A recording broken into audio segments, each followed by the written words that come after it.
আমার ভূতের গল্পে অনেকে উপহাস করেছে, হ্যাঁ, কারণ গল্পগুলো ছিল 80-র দশক এবং 90 দশকে। আচ্ছা, এই জায়গাটা যে যাচ্ছি, এই জায়গাটার নাম কি? এই জায়গাটা অ্যাকচুয়াল দেবগ্রামের আগে। দেবগ্রামের আগে, হ্যাঁ। হ্যাঁ, দেবগ্রাম আর হচ্ছে বেথরডে 80% ছাড়িয়েছে এই জায়গাটা। আচ্ছা, এই জায়গাটা কেন বিখ্যাত বলছিলেন আপনি? এই জায়গাটার সম্বন্ধে আজকের দিনে যারা গাড়ি চালায় তারা 100-র মধ্যে 1000-এর মধ্যে 999 জন জানে কিনা সন্দেহ আছে এই কেন? জায়গাটা কি জায়গা। কেন? এই জায়গাটা হচ্ছে এই 34 নম্বরের মধ্যে, হ্যাঁ, এখন হয়েছে 12 নম্বর রাস্তা।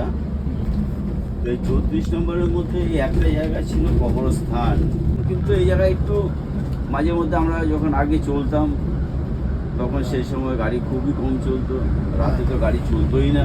হ্যাঁ, তো গোটা কয়েক রকেট বাস চলতো, হ্যাঁ, আর নাইট সার্ভিস গোটা কয়েক চলতো, হুম, আর খুব সামান্য লরি টরি চলতো। হুম।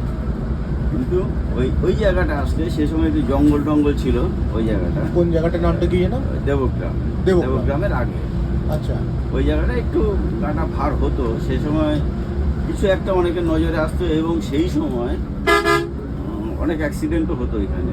অ্যাক্সিডেন্ট হওয়ার দুটো কারণ ছিল। একটা কারণ ছিল টার্নিংটা হচ্ছে একটু টাফ টার্নিং ছিল, হ্যাঁ, আর অনেক সময় ওখান দিয়ে একটা ছায়া বয়ে যেত। হ্যাঁ, একটা ছায়া টাইপের কিছু, রাস্তার মধ্যে। হ্যাঁ, রাস্তার মধ্যে ক্রস করতো। আচ্ছা, সেটা আসলে কি ছিল বলা মুশকিল আমার দ্বারায়।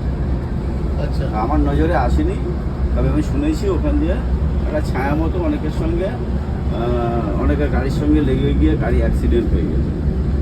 ছায়াটা। ছায়াটা ওরে সব। তো ওটা আমার একজনের কাছ থেকে শোনা, হ্যাঁ, পুরোনো ড্রাইভার, হ্যাঁ। তার কাছ থেকেই শোনা। আমি নিজে কখনো দেখিনি। এটাই হচ্ছে ওইখানকার বিষয়টা। ঠিক। আবার গল্প শুরু আজকে রামদার সঙ্গে।